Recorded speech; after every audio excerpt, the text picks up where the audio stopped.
Então, como é domingo de Páscoa, eu quero nessa ocasião trazer aos irmãos uma narrativa bíblica de uma Páscoa ocorrida em Jerusalém, que, segundo a própria Bíblia, foi uma Páscoa bastante especial. E nós vamos então retirar aqui algumas lições para nós a partir desse texto. Então, peço aos irmãos que acompanhem comigo a leitura aí. Segundo livro de Reis, capítulo 23, eu vou ler o versículo 21 ao 23. A palavra de Deus diz assim: Deu ordem o rei a todo o povo, dizendo: celebrai a Páscoa ao Senhor vosso Deus, como está escrito neste livro da aliança. Porque nunca se celebrou tal Páscoa como esta, desde os dias dos juízes que julgaram Israel, nem durante os dias dos reis de Israel, nem nos dias dos reis de Judá. Corria o ano 18º do rei Josias, quando esta Páscoa se celebrou ao Senhor em Jerusalém. As pessoas, irmãos, elas desejam que as datas festivas e as suas celebrações, elas sejam especiais. Então, quando alguém, por exemplo, vai fazer uma celebração de aniversário, deseja que seja um momento muito agradável e que fique, assim, como um momento inesquecível na sua vida e na vida das pessoas que estiveram presentes ali, se alegrando conjuntamente com o aniversariante. Quando a gente também vai celebrar um casamento, a gente deseja que aquele dia seja um dia especial. E a gente procura fazer, então, tudo aquilo que a gente pode dentro dos padrões e princípios aceitáveis a Cristo, para que aquele dia seja um dia assim, memorável na nossa vida, na nossa história, seja um dia também especial. Da mesma forma, é o aniversário dos nossos filhos, especialmente algumas datas. Para os pais, o primeiro aninho, né? Para as crianças, alguns anos posteriores. Depois, os 15 anos, especialmente das meninas. Nós queremos que aquilo seja feito de uma maneira especial, porque é uma data especial. E quanto à Páscoa? O que faz da Páscoa especial? A Páscoa é especial por causa de chocolates saborosos. Né? Nós estamos numa cultura onde, chega essa época do ano, nós vemos lá nos supermercados, né, sobre as nossas cabeças, um monte de ovos de chocolates. Né? E eu não sei qual que é a ideia, né? Se é que aquilo desça para o seu pensamento, te convença a comprar, mas você fica passando debaixo daquele negócio. E para muitas pessoas, de fato, a Páscoa é especial porque é um momento disso, onde a família compra, troca, oferece uns aos outros e saboreia ali os chocolates. Para outros, a Páscoa é especial porque passa um ano planejando para fazer aquela viagem à praia, não é? É um feriado prolongado, tem quinta-feira, as crianças já não têm aula na escola, a sexta-feira é feriado mesmo, ninguém trabalha, emenda o sábado, tem o domingo. Então o pessoal costuma, assim, especialmente nós mineiros, fazermos assim, algumas programações para estarmos nessa semana em Guarapari, né, em Cabo Frio, e por aí vai. Mas é isso que faz uma Páscoa especial? Claro que não. Claro que não. Para outros, o que faz a Páscoa especial são as tradições religiosas.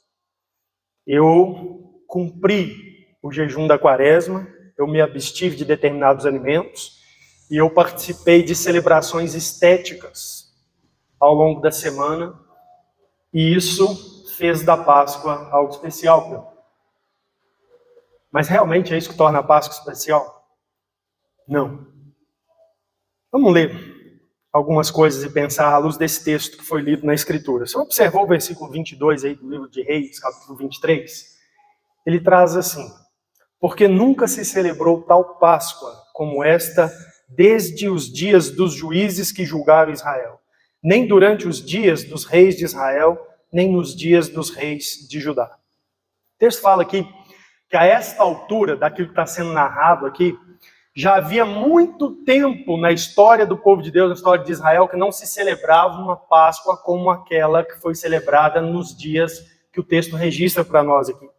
Que dias foram esses? Você observar, o 21 diz, deu o rei ordem a todo o povo, durante a monarquia. Mas o versículo de número 23 traz mais informações, diz assim: corria o ano 18º do rei Josias, quando essa Páscoa se celebrou ao Senhor em Jerusalém. Então, que dias foram esses em que essa Páscoa aqui, notável, que mereceu um destaque na história da Bíblia, da revelação do Antigo Testamento, que dias foram esses?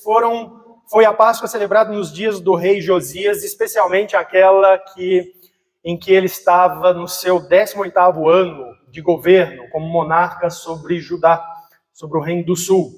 E quando a gente faz as contas aqui, ele estava aos seus 26 anos de idade. Josias foi rei em Judá, no Reino do Sul, por 31 anos. 31 anos. E ele iniciou seu reinado aos 8 anos de idade, e ele morreu com 39, de acordo com a Escritura. E esse homem foi um dos grandes homens do Senhor. Pensando em termos de autoridade política na história de Israel, Josias foi maior do que Davi. Josias foi maior que Davi. Ele foi melhor do que seu pai, Amon. Foi um rei muito melhor que seu pai.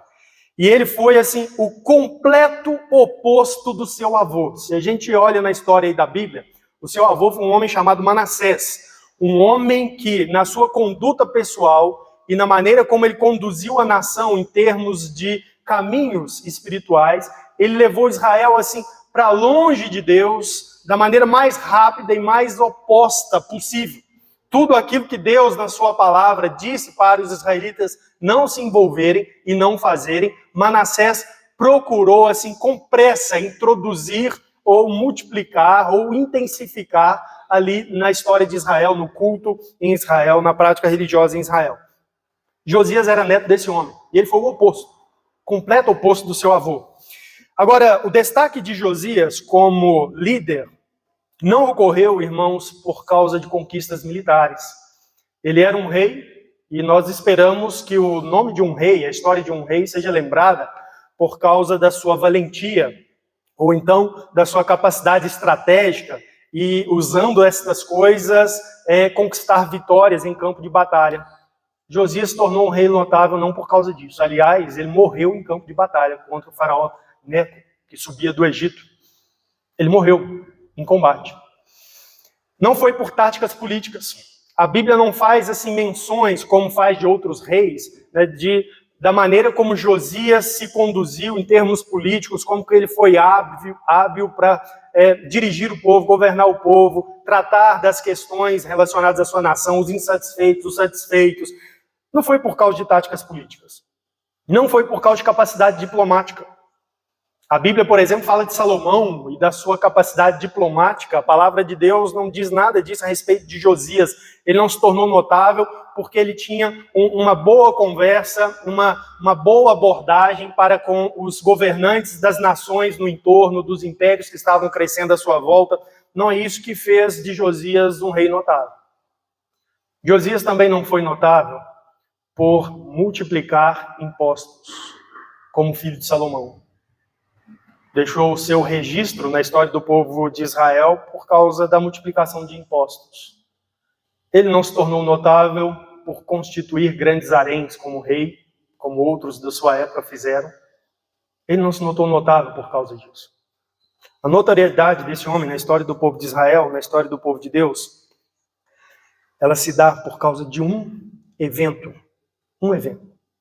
que é a sua conversão ao Deus vivo e verdadeiro. A notoriedade de Josias se revelou ou se marcou porque Josias foi um homem de coração convertido, de compromisso assim total com Deus através das Escrituras, da palavra revelada. Por isso ele se tornou notável na Escritura. Deixa eu ler para vocês um pouco aí. Capítulo 22 de 2 Reis, se você quiser acompanhar a leitura. A Bíblia diz assim: tinha Josias 8 anos de idade quando começou a reinar, e 31 anos reinou em Jerusalém. Morreu então aos 39. Sua mãe se chamava Jedida e era filha de Adaías de Boscate. Fez ele o que era reto perante o Senhor, andou em todo o caminho de Davi seu pai, e não se desviou nem para a direita nem para a esquerda. Ele foi um homem fiel. É isso que quer dizer o texto. Ele realmente foi fiel.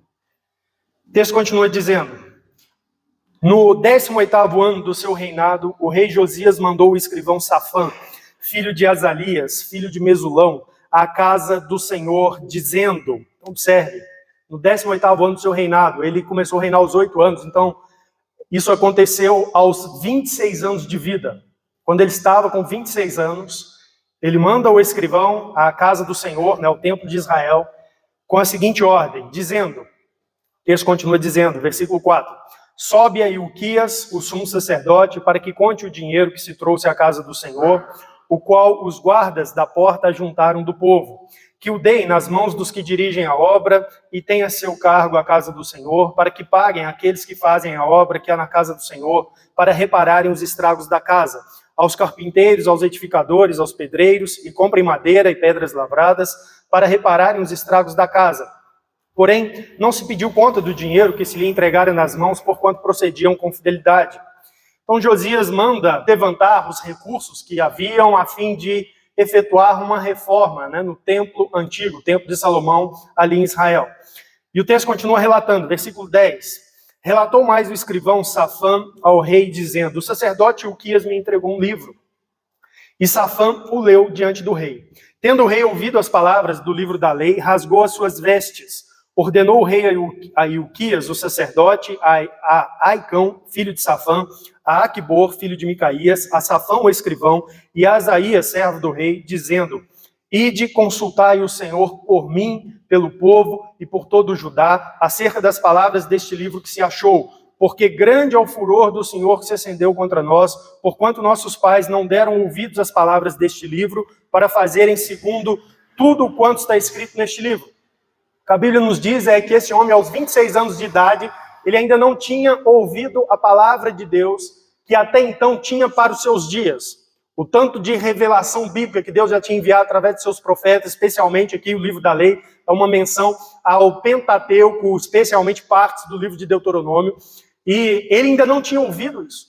E então, quando o livro chega até ele, e ele ouve aquilo que Deus, através de seus profetas, falou a respeito da sua vontade para cada indivíduo de Israel, para o rei de Israel e para o povo como um todo, ele percebe que a nação, desde os seus pais, havia se desviado muito daquele que é o verdadeiro caminho de Deus, aquela que é a verdadeira vontade do Senhor. E é importante a gente observar isso, porque às vezes nós vivemos dentro desse aspecto da tradição. Eu faço aquilo que eu aprendi, que os meus pais fazem, mas pode ser que já seja um desvio que venha sendo seguido há anos.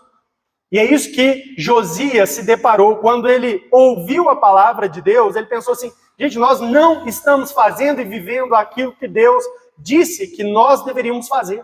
Houve um desvio aí ao longo dessa caminhada histórica e nós estamos bem longe daquilo que é a vontade de Deus. Na verdade, nós estamos em condição de sermos julgados por Deus, de Deus derramar sua ira sobre nós, porque nós estamos contrários à sua palavra e é sobre todos aqueles juízos que Deus proferiu que faria se nos desviássemos. Então ele teme ao Senhor diante daquilo que ele ouviu. E o texto continua então nos dizendo que ele envia alguém para que consultasse o Senhor. Versículo de número 14. Versículo de número 14. Então o sacerdote Ilquias, Aicão, Aquibor, Safã e Asaías foram ter com a profetisa Hulda, mulher de Salum, o guarda-roupa, filho de Tikva, filho de Arás, e lhe falaram. Ela habitava na cidade baixa de Jerusalém. Ela lhes disse: assim diz o Senhor Deus de Israel, dizei ao homem que vos enviou a mim. Assim diz o Senhor, eis que trarei males sobre este lugar e sobre os seus moradores, a saber, todas as palavras do livro que leu o rei de Judá. A mensagem da profetisa, então, para o rei Josias, através dos mensageiros, foi: olha, diz ao homem que mandou me consultar que todos aqueles males que eu anunciei no livro, através dos profetas que eu trarei sobre esse lugar. Porque, de fato, se colocaram numa condição de condenáveis diante de Deus. Versículo continua dizendo, o texto 17. Visto que me deixaram e queimaram incenso a outros deuses para me provocarem a ira com todas as obras das suas mãos, o meu furor se acendeu contra esse lugar e não se apagará. Deus diz: olha, eu vou trazer o juízo. Isso vai acontecer. O juízo prometido vai vir. 18. Porém, ao rei de Judá, que os enviou a consultar o Senhor, assim lhe direis: assim diz o Senhor, Deus de Israel, acerca das palavras que ouviste. Porquanto, preste atenção nesse versículo 19, o teu coração se enterneceu e te humilhaste perante o Senhor, quando ouviste o que falei contra este lugar, contra os seus moradores, que seriam para assolação e para maldição, e rasgaste as tuas vestes, e chorastes perante mim, também eu te ouvi. diz o Senhor. O que tornou Josias um homem notável na história de Israel foi a sua conversão. O que Deus está aqui testemunhando através da profetisa foi o seguinte: olha, anuncia a Josias que eu vi que o coração dele se converteu a mim. Isso não passou desapercebido. Eu vi que o coração dele se enterneceu. Em vez dele continuar endurecido naqueles velhos caminhos, ele percebeu: nós temos que mudar. Nós temos que sair dessas práticas, dessas tradições que são contrárias a Deus e voltar para aquilo que realmente é a vontade de Deus para nós. O coração dele não se colocou de uma maneira endurecida, mas de uma maneira enternecida. E ele se humilhou perante o Senhor. Ele disse: nós precisamos clamar a Deus, precisamos saber assim, qual é a vontade de Deus. Será que Deus tem algo para nós, uma misericórdia para nós? Ele se humilha diante de Deus, ele reconhece que a Escritura é a palavra de Deus, Deus vai cumprir sua palavra, e ele se submete a isso. E ele está pronto a ser dirigido por Deus. Ele vai procurar, então, uma profetisa para isso. Ele quer a condição de Deus para a sua vida e a vida da sua nação. O texto nos diz mais: quando ouviste o que falei contra este lugar. Ele temeu a Bíblia. Ele era um homem que respeitou mesmo a Bíblia como palavra de Deus. Acima daquilo que ele tinha aprendido, que ele tinha ouvido que seu avô praticara, ou acima daquilo que o seu pai fazia, não tão grave quanto seu avô, mas acima de tudo isso, ele colocou claramente a palavra de Deus como a verdade que deveria conduzir sua vida. E ele ouviu a Bíblia. Ele não deu ouvido a homens, a tradições, a costumes, mas a Bíblia. Aquilo que foi lido na Bíblia. E o texto diz: e rasgaste as tuas vestes e choraste perante mim, um claro sinal de arrependimento, de consciência de pecados, de humilhação ali diante de Deus, para contar com graça, com misericórdia, com favor de Deus. Deus viu isso.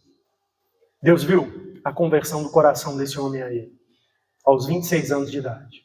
É isso que fez de Josias um homem notável, Senhor.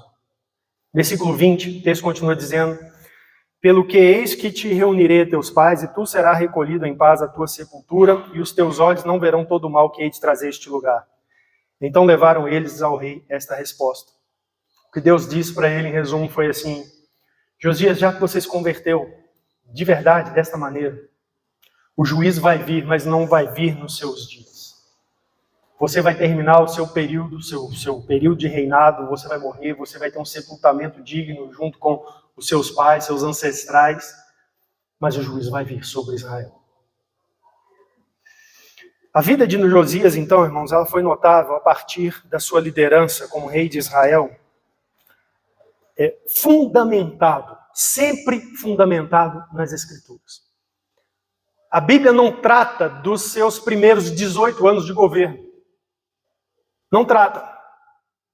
Mas ela começa a falar, então, aquilo que aconteceu a partir do 18º ano de governo, que foi quando ele se converteu ao Senhor. E como que aquilo, assim, se tornou algo notável na história de Israel. Como que ele conduziu a nação de uma maneira diferenciada. A vida dele foi tão notável que o profeta Jeremias escreveu uma lamentação sobre ele. No livro de 2 Crônicas, a gente lê esse registro. A Bíblia diz que a ausência pela morte desse rei, ela realmente foi uma perda de liderança espiritual para Jerusalém que não passou desapercebida. Jeremias notou isso. O texto diz assim, em 2 Crônicas 35, seus servos o tiraram do carro, levaram-no para um segundo carro que tinha e o transportaram a Jerusalém, e ele morreu. E o sepultaram nos sepulcros de seus pais, foi cumprida a palavra de Deus. Todo Judá e Jerusalém prantearam Josias. Jeremias compôs uma lamentação sobre Josias. É o único rei em quem um profeta em especial dedicou a compor uma lamentação a partir da realidade da morte dele. Na Bíblia, único. Tão notório foi a condição espiritual que esse homem fez da sua nação. E essa Páscoa, então, que nós lemos no texto, ela acontece por ordem dele, a partir da mudança, da guinada espiritual que ele passa a implementar na história de Israel, ali no seu período. O livro de 2 Crônicas registra também no capítulo 35, 18, assim: nunca, pois, se celebrou tal Páscoa em Israel desde os dias do profeta Samuel. E nenhum dos reis de Israel celebrou tal Páscoa como a que Josias e os sacerdotes e os levitas e todo o Judá e Israel que se acharam ali, e os habitantes de Jerusalém. No 18º ano do reinado de Josias se celebrou essa Páscoa. Então esse homem, de acordo com a Escritura, ele conduziu a nação numa celebração de acordo com aquilo que Deus tinha instituído para o povo de Israel do Antigo Testamento, celebração da Páscoa, como uma lembrança do resgate deles do Egito, da libertação do Êxodo, do livramento ali do juízo de Deus, da morte dos primogênitos, o cordeiro que foi morto, sacrificado, o sangue passado nas portas para trazer livramento sobre as famílias que estavam sob aquele sangue, protegidas por aquele sangue. Desde os dias dos juízes, a Bíblia diz aqui, desde os dias de Samuel, e todos os reis de Israel, isso inclui, preste atenção, Saul, inclui Davi, e inclui todos os outros até chegar a Josias. A Escritura diz, olha, nunca Israel, durante esse período, celebrou uma Páscoa tal qual esta que foi celebrada nos dias de Josias. Então olha comigo aí agora em 2 Reis 23, nesses versículos que lemos. Eu quero que você note comigo alguns aspectos aqui, que fez daquela Páscoa uma ocasião especial na história de Israel. Primeira coisa que eu quero que você perceba é que houve ali um resgate do compromisso com Deus. Olha o versículo 21. Deu ordem o rei a todo o povo, dizendo, celebrai a Páscoa ao Senhor vosso Deus, como está escrito neste livro da aliança. Em resumo, o que a Bíblia está aqui nos dizendo é o seguinte, Josias falou, nós temos que celebrar a Páscoa, ela era celebrada, não ficou uma data esquecida em Israel, continuou sendo celebrada conforme o mandamento de Deus, lá no período de Moisés, em Êxodo, depois repetido em Deuteronômio. Não é que eles deixaram de celebrar, eles estavam celebrando. No entanto, o texto diz assim, como está escrito no livro da aliança, ou seja, Josias está dizendo para eles assim, gente, não é apenas tradição, é obediência. Nós estamos aqui resgatando o nosso compromisso com Deus. Deus, no livro da aliança, ele nos estipulou o dia, o tempo, a hora, o momento que nós deveríamos celebrar, o motivo, e nós vamos então fazer exatamente como está escrito no livro, ou seja, nós vamos cumprir isso com fidelidade ao Senhor. Essa é a Páscoa que nós temos que fazer.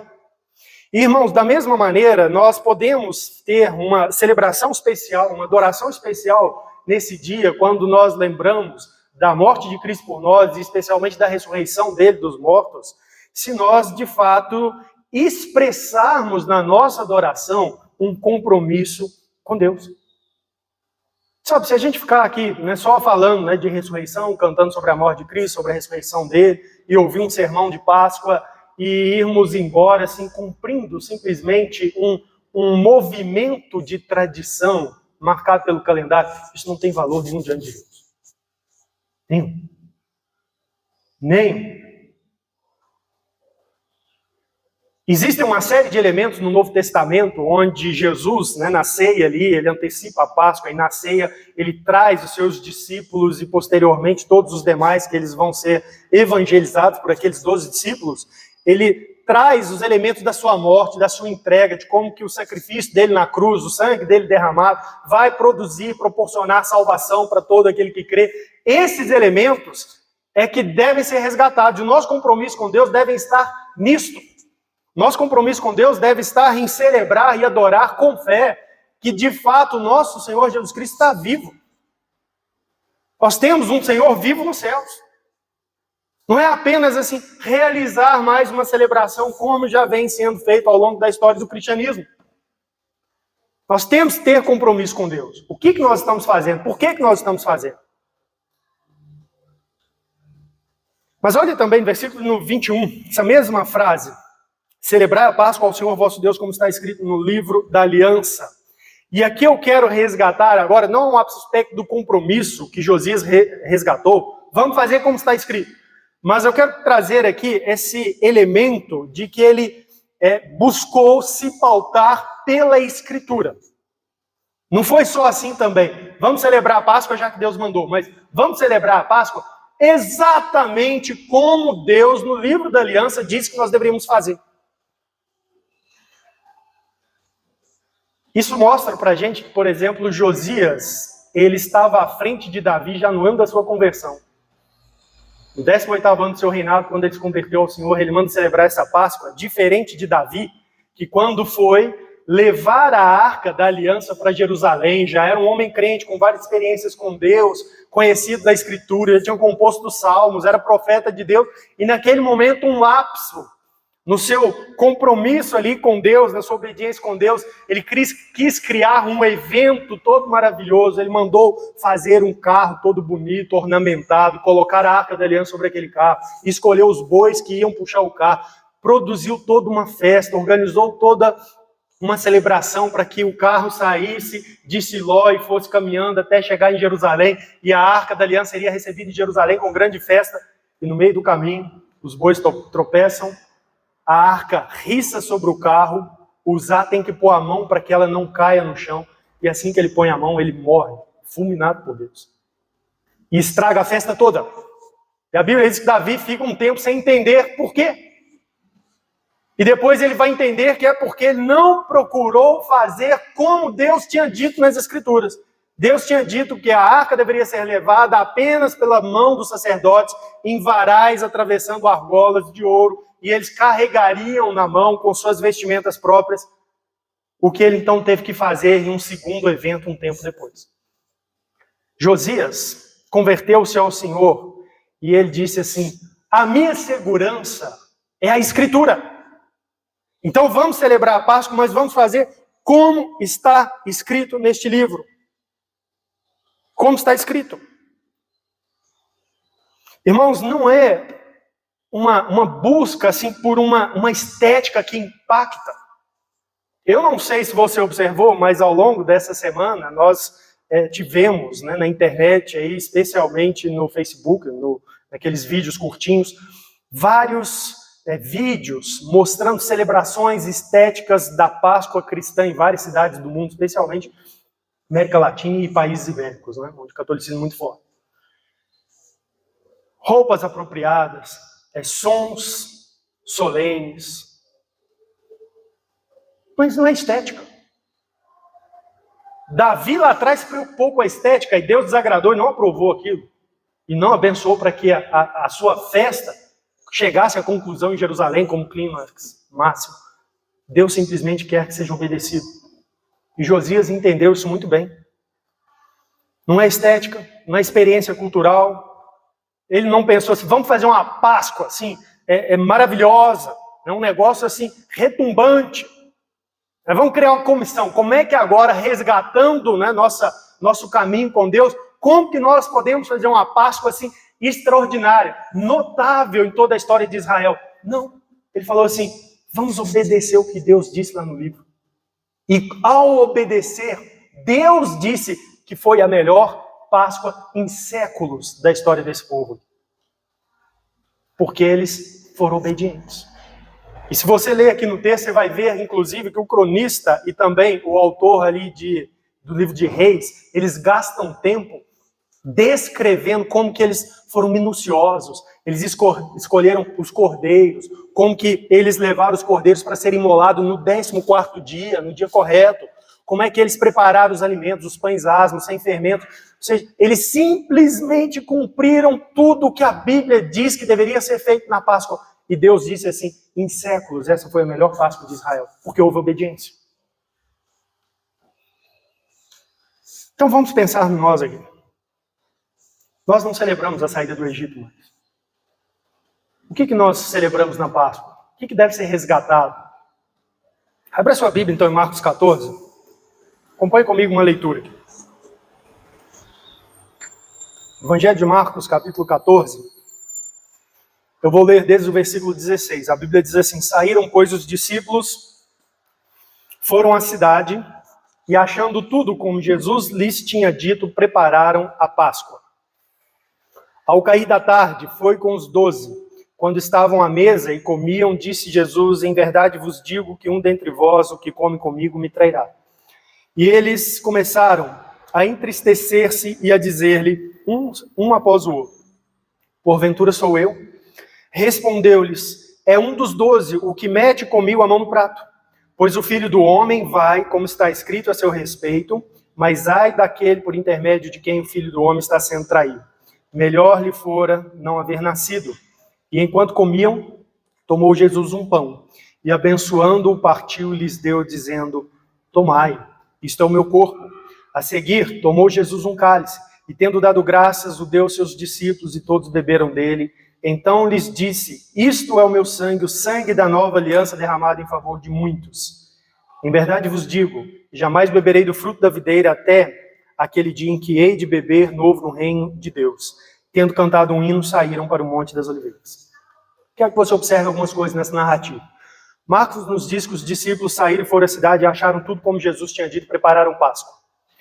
A ocasião aqui é uma ocasião de Páscoa. Jesus antecipou a celebração da Páscoa com seus discípulos. Aí o texto vai nos dizer, então, que enquanto eles estavam ali naquela refeição de Páscoa, Jesus chama a atenção para as duas coisas. Ele tira a atenção dos seus discípulos do Egito, do que aconteceu no Egito, e ele chama a atenção dos seus discípulos para si. É isso que ele faz. A Bíblia diz que enquanto eles comiam, ele toma um pão e ele toma um cálice, e ele começa a dizer aos seus discípulos assim, isto é o meu corpo, isto é o meu sangue. Vocês devem prestar atenção em mim agora, na minha obra, no que eu farei daqui a pouco, no que irá acontecer comigo. Por quê? O texto diz que o Senhor ensinou assim, é o sangue da nova aliança derramado em favor de muitos. Sabe, o Cordeiro de Deus, o verdadeiro Cordeiro de Deus vai ser morto daqui a pouco. Em poucas horas serei preso, em poucas horas estarei na cruz. O sangue será derramado em favor de muitos. É isso que vocês devem chamar a atenção, prestar atenção. E observe que o texto então termina, versículo de número 25. Em verdade vos digo, jamais beberei do fruto da videira, até que o dia que hei de beber de novo no reino de Deus. Jesus de novo falando dele. Tendo cantado o hino, saíram para o Monte das Oliveiras. Não há menção nenhuma aqui, mais ao Antigo Testamento, ao que Israel viveu no período do êxodo, da libertação. O que Jesus faz na Páscoa é chamar a atenção dos seus discípulos para ele e para aquilo que ele iria fazer e por que ele iria fazer. Ele é o Deus vivo, o Cordeiro de Deus que veio ao mundo. Ele morreu, ia morrer entregando ali sua vida pelos nossos pecados. Por que ele ia fazer isso? Porque era um meio, um modo pelo qual nossos pecados podem ser perdoados e podemos ter esperança de salvação e vida eterna em Deus. E é isso que nós temos que lembrar e celebrar na Páscoa. Então não importa aqui estética, não importa a tradição, o que importa é esse elemento. Jesus encerra dessa maneira. Cantam um hino, vão embora, não tem mais nada. É isso aqui que é o ponto central. Quem ele é, o que ele iria fazer e por que ele ia fazer. Ele é o Filho de Deus, foi enviado ao mundo, o Cordeiro de Deus. Ele ia morrer numa cruz, ia ser entregue por traição, ia morrer numa cruz. E ele ia morrer numa cruz por causa dos nossos pecados. O sangue da nova aliança derramado em favor de muitos. É isso que importa. É isso que nós temos que resgatar. É esse que deve ser nosso compromisso com a Escritura. É isso que pode tornar a celebração da Páscoa, a nossa adoração a Deus na Páscoa, no domingo da ressurreição, especial. Nós temos que ter esse compromisso com aquilo que a Bíblia relata para nós a respeito do que Cristo fez. Olhem comigo também o capítulo 16 de Marcos. Nós concluímos essa celebração do calendário lembrando da ressurreição. Por quê? Porque de fato ocorreu. É o relato evangélico das testemunhas oculares. Olha o que nós lemos, Marcos 16, como nós lemos aqui na leitura responsiva em João, capítulo 20. Mas Marcos 16 diz passado o sábado, ou seja, o dia depois do sábado, primeiro dia da semana, para nós domingo. Passado o sábado, Maria Madalena, Maria mãe de Tiago e Salomé compraram aromas para irem embalsamá-lo. E muito cedo, no primeiro dia da semana, ao despontar do sol, foram ao túmulo. Diziam umas às outras, quem nos removerá a pedra da entrada do túmulo? Eles não estavam contando com a ressurreição imediata de Cristo. A Bíblia vai nos dizer, por exemplo, que eles contavam, sim, da ressurreição no último dia, mas não a ressurreição de Cristo vencendo a morte já. E as mulheres, então, passam o sábado, elas vão ao túmulo a fim de cuidar do corpo de Cristo, honrá-lo, tratando bem, né, o seu corpo físico pela última vez. O texto diz, versículo 3, diziam umas às outras, quem nos removerá a pedra da entrada do túmulo? E olhando, viram que a pedra já estava removida, pois era muito grande. Entrando no túmulo, viram um jovem assentado ao lado direito, vestido de branco, e ficaram surpreendidas e atemorizadas. Ele, porém, lhes disse, não vos atemorizeis, buscais a Jesus, o Nazareno, que foi crucificado. Ele ressuscitou, não está mais aqui. Vede o lugar onde um tinham posto. Essas mulheres chegaram ao sepulcro e encontraram a pedra removida e o sepulcro vazio. E um anjo de Deus testemunhando. Vocês vieram procurar Jesus que foi crucificado, né? Na sexta-feira, 3 dias atrás. Ele ressuscitou. Olha, não está mais aqui. Versículo de número 7. Mas ide, dizei aos discípulos e a Pedro que ele vai adiante de vós para Galiléia, lá o vereis como ele vos disse. E saindo elas, fugiram do sepulcro, porque estavam possuídas de temor e de assombro, e de medo nada disseram a ninguém. Havendo ele ressuscitado de manhã cedo, no primeiro dia da semana, apareceu primeiro a Maria Madalena, da qual expelira 7 demônios. E partindo ela, foi anunciá-lo àqueles que, tendo sido companheiros de Jesus, se achavam tristes e choravam. Ele ressuscitou. O anjo dá testemunho disso. Ele aparece a Maria Madalena. Ela anuncia isso aos anjos. Nós lemos nos evangelhos, depois Jesus aparece aos demais discípulos por vezes. É isso que nós temos que celebrar na Páscoa, um evento histórico. Não é uma história religiosa tradicional, né? Alguém que morreu e alguém que ressuscitou, e isso tem um apontamento,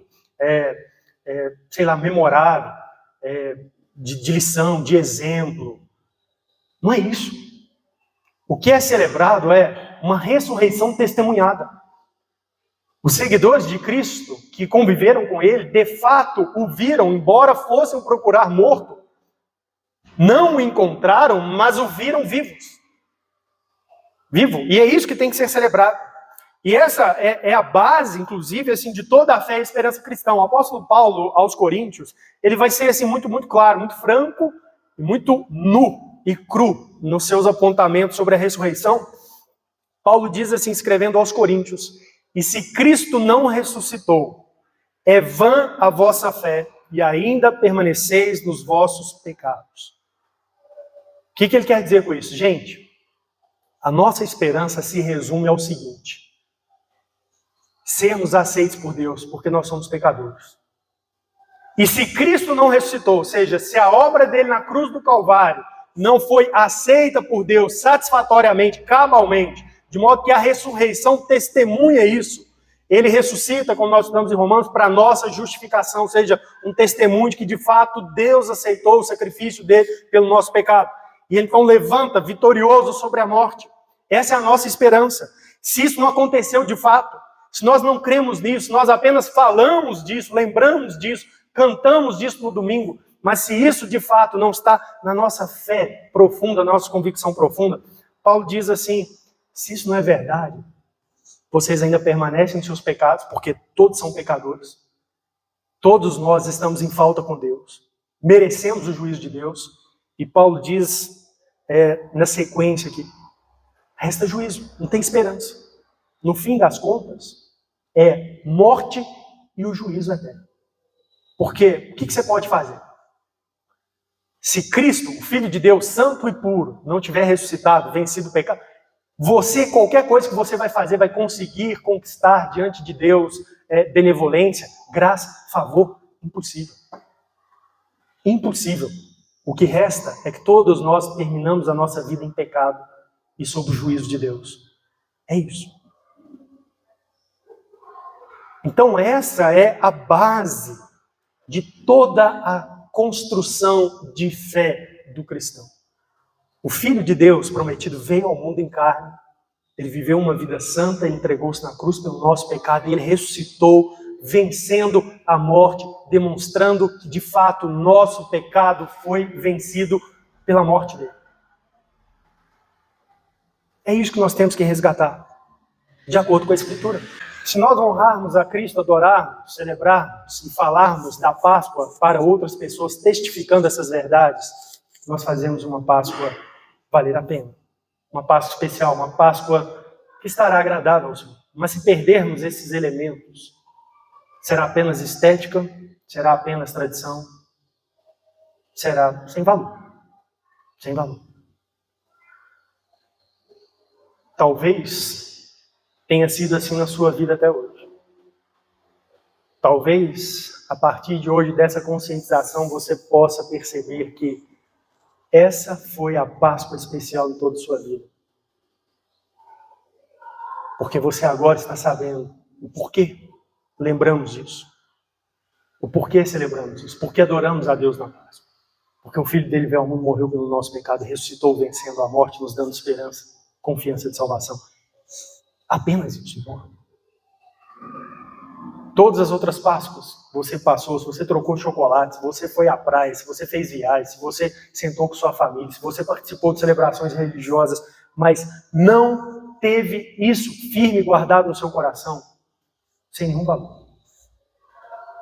Sem nenhum valor. Mas voltando em Reis, capítulo 23, aquela Páscoa mostra esse compromisso de honrar a Deus acima de tudo. Olha o que diz o texto, versículo 24. Aboliu também Josias os médiuns, os feiticeiros, os ídolos do lar, os ídolos e todas as abominações que se viam na terra de Judá e em Jerusalém, para cumprir as palavras da lei que estavam escritas no livro que o sacerdote Uquias achara na casa do Senhor. Observe, esse homem é notório por causa disso. A vida dele toda agora passa a ser balizada pela Escritura, pela Bíblia. Então, para cumprir as palavras da lei, o que ele faz? Antes da Páscoa, nós precisamos tirar das nossas práticas os médiuns, os feiticeiros, os ídolos, os que praticam abominações, todas as abominações. Por que isso? Porque ele leu no livro, e no livro ele viu que todas essas coisas estavam presentes ali em Israel, e que eram condenáveis diante de Deus. Deus que é vivo, Deus que é Espírito, que é verdade, que é santo e justo. E então, para celebrar aquela Páscoa, ele também abole todas essas manifestações de pecado que ele identificou de imediato. Irmãos, nossa Páscoa, ela pode ser especial se a gente tiver um compromisso parecido com o de Josias, de honrarmos o nosso Deus e o nosso Cristo, Salvador ressurreto, procurando, de fato, de maneira efetiva, de maneira prática, a deixar tudo aquilo que é pecaminoso, que a gente sabe que não está de acordo com a vontade de Deus.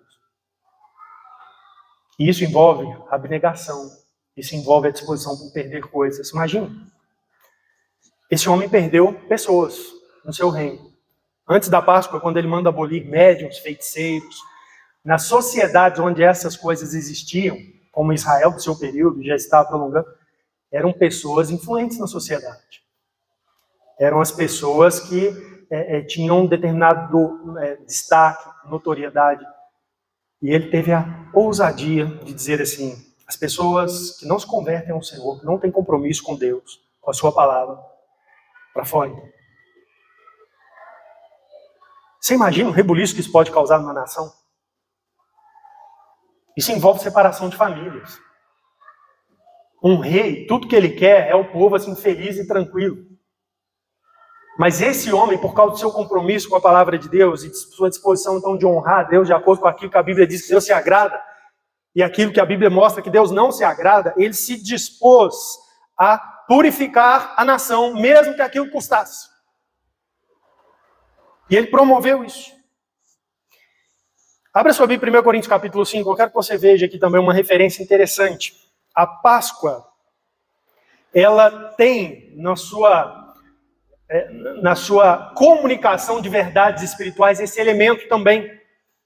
A ideia da realidade que temos pecados e precisamos de purificação diante de Deus.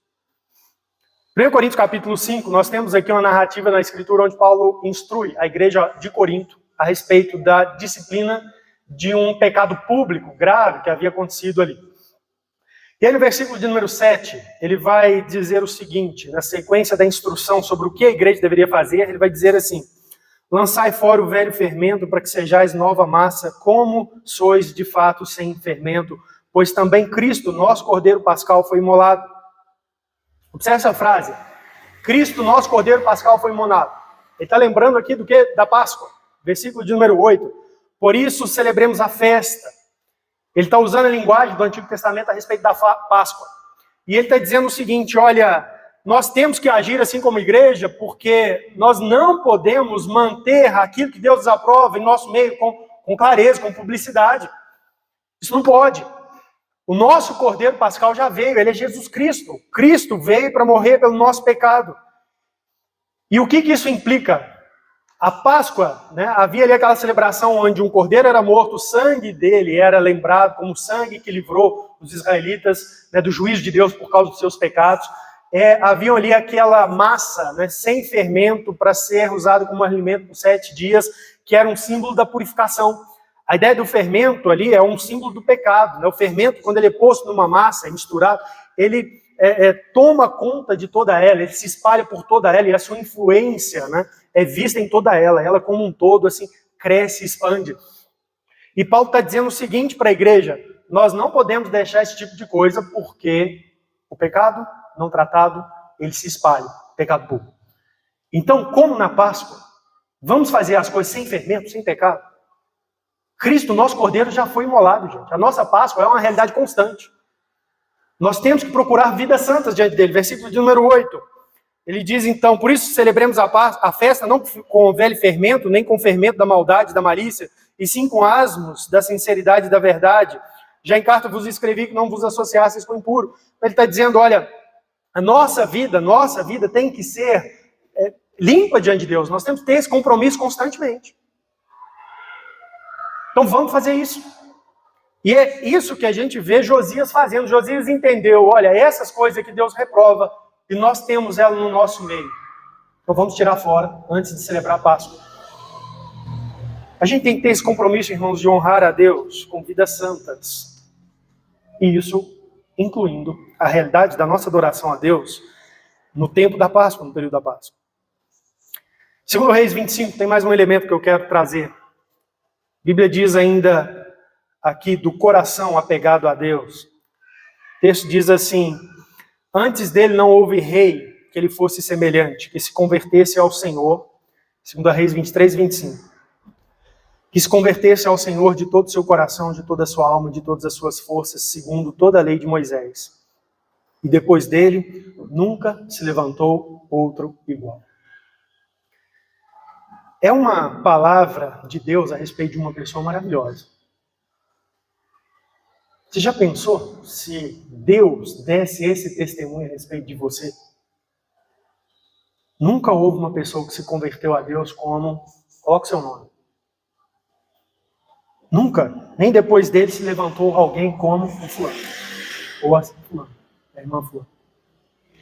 Josias foi notado por causa da sua conversão com Deus e do grau de comprometimento que a conversão dele trouxe com o Senhor. Por isso ele se tornou um rei notável na história de Israel.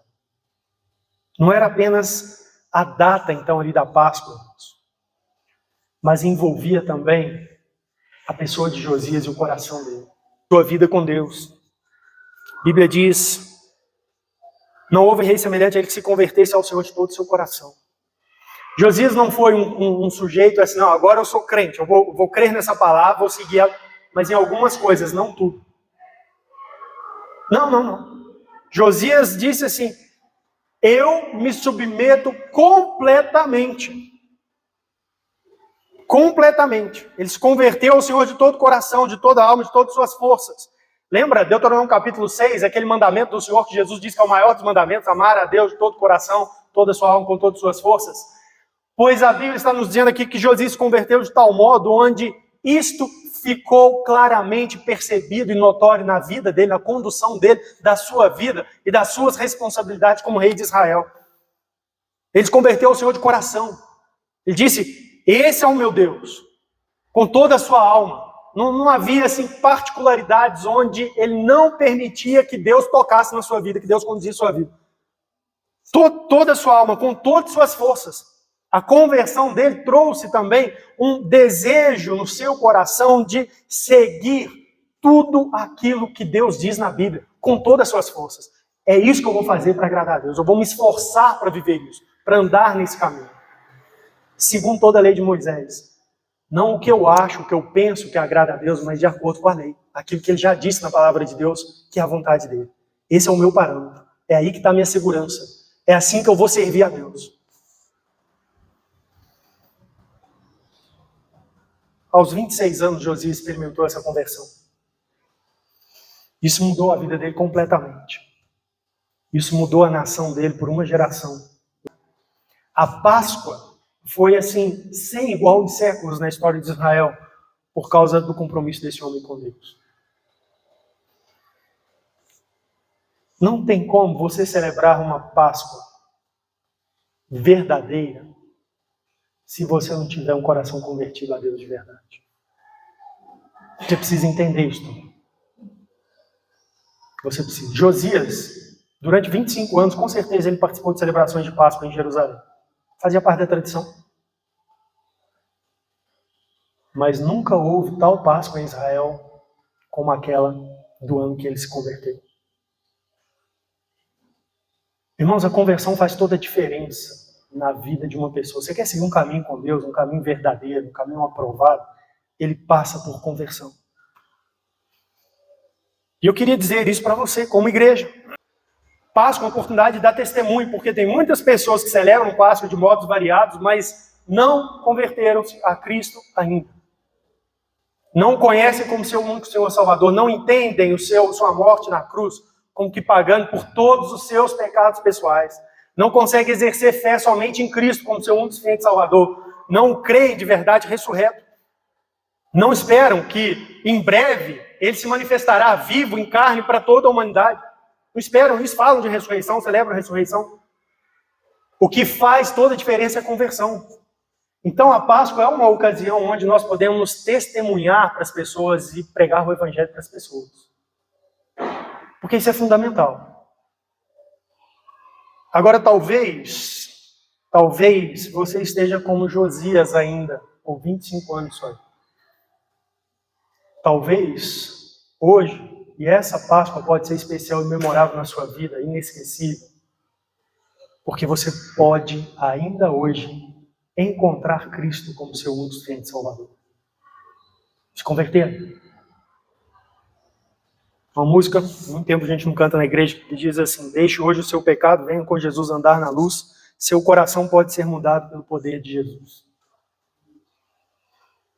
Não haverá uma Páscoa verdadeira, marcante na sua vida, enquanto você não deixar seu pecado se converter verdadeiramente ao Senhor. Porque aí é que tudo faz sentido. Aí é que o valor da vida de Cristo, da sua obra, da sua ressurreição, tornam-se reais. É aí que nós conseguimos conectar a nossa esperança com aquilo que nós estamos lembrando do passado, celebrando. E não tem tempo. O tempo é o seu tempo de vida. Josias estava aos 26 anos de idade. Você pode fazer isso antes ou depois dos 26. O que importa é que ainda tem. É isso que no fim das contas vai tornar a Páscoa especial.